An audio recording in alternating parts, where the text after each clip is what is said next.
ایک عامل پسند کی شادی کے لیے ایک نوجوان سے مسلسل رقم بٹورتا رہا، حتیٰ کہ اس نے اس کو کنگال کر دیا۔ وہ دعویٰ کرتا ہے کہ میرے پاس ایسے ایسے جن موجود ہیں کہ اگر کہوں تو وہ حضرت سلیمان علیہ السلام کے دور والی ملکہ بلقیس کے تحت کی طرح تمہاری محبوبہ کو اٹھا کر میرے پاس پہنچا دیں، لیکن میں ایسا نہیں کر رہا۔ میں چاہتا ہوں کہ یہ میرے علم کے زور پر ہو، لڑکی کے گھر والے خود راضی ہوں اور تمہیں شادی کی آفر کریں۔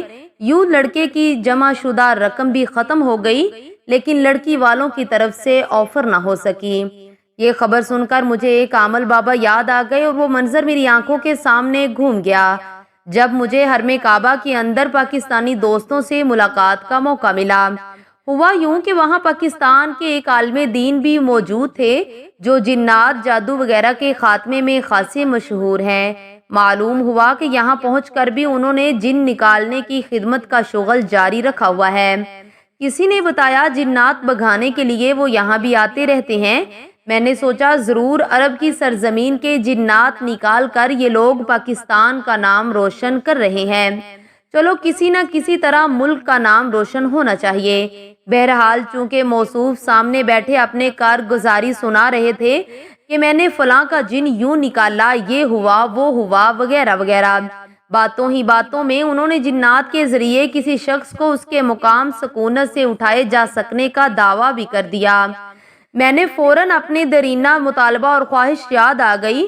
میں نے فوراً کہا، حضرت صاحب آپ لوگوں کے لیے مطلوبہ افراد کو جنات کے ذریعے اٹھوا کر فیس دینے والے کے پاس پہنچانے کے دعوے دار ہیں، میری ایک دیرینہ خواہش پوری کر دیں۔ بولے وہ کیا ہے؟ میں نے کہا اسرائیل کے سابقہ وزیر اعظم کو کسی طرح اٹھوا کر میرے پاس پہنچا دیں تو منہ مانگی قیمت دیں گے۔ کہنے لگے یہ کوئی مشکل کام نہیں، لیکن اس کے لیے 1 کروڑ لوں گا، وہ بھی ریال کی شکل میں۔ میں نے کہا ٹھیک ہے، اور بات پکی ہو گئی۔ اب یہ عامل صاحب حیران رہ گئے، فوری کہنے لگے ادائیگی نقد ہوگی۔ تو میں نے کہا میں تو چیک کاٹ کر دوں گا، لیکن یہ کیش وزیر اعظم کی ہمارے پاس سپردگی کے بعد ہوگا۔ کافی بحث کے بعد معاملہ طے پا گیا۔ اب عامل صاحب کہنے لگے میں اپنا عمل پاکستان جا کر شروع کروں گا اور وہاں ہی آپ کو وزیر اعظم کی سپردگی کرواؤں گا۔ ہمارا اصرار تھا کہ آپ نے جو کرنا ہے یہی کریں اور یہی سپردگی کروائیں۔ انہوں نے کچھ سوچنے کے بعد کہا ایک مسئلہ ہے، میرے پاس مسلمان جن تو موجود ہیں جن کے ذریعے ہم اسے اٹھوا سکتے ہیں، لیکن کیا کریں ادھر یہودی جن بھی اس کی حفاظت کر رہے ہیں اور وہ میرے جنوں سے کہیں زیادہ طاقتور ہیں، تو وہ ان کو کچا چبا جائیں گے۔ یوں انہوں نے اس وزیر اعظم کو اپنے تمام تر دعووں کے باوجود اٹھانے سے معذرت کر لی۔ حقیقت یہ ہے کہ ایسے دعوے عامل حضرات اکثر لوگوں کو مرعوب کرنے کے لیے کرتے ہیں اور جاہل لوگ ان کی باتوں میں آ کر اپنی جیب اور عقیدے کی قربانی دیتے رہتے ہیں۔ مجھے بھی 100% یقین تھا اور ہے کہ ان جیسے عاملوں سے ایسا ہونا مشکل نہیں بلکہ یقینی طور پر ناممکن ہے، لیکن میں دوسرے لوگوں کے سامنے اصل حقیقت لانے کے لیے ایسا کر رہا تھا۔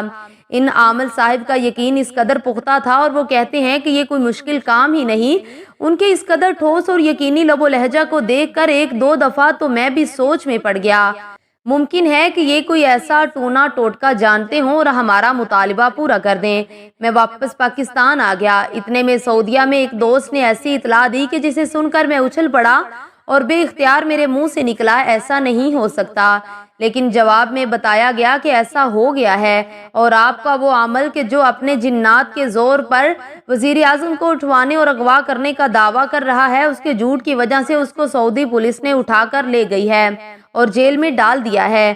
یوں دوسروں کو شکار کرنے والا خود شکار ہو گیا۔ وہ لوگ جو جن جادو وغیرہ کے واہموں میں پڑ جاتے ہیں وہ اللہ پر توکل کرتے ہوئے خرافاتی عاملین سے جان چھڑوا کر قرآن و سنت کی تعلیمات کو اپنائیں اور مجبوری کی صورت میں کسی صحیح العقیدہ توحید کے علمبردار عالم و عامل سے رہنمائی کے لیے رجوع کریں۔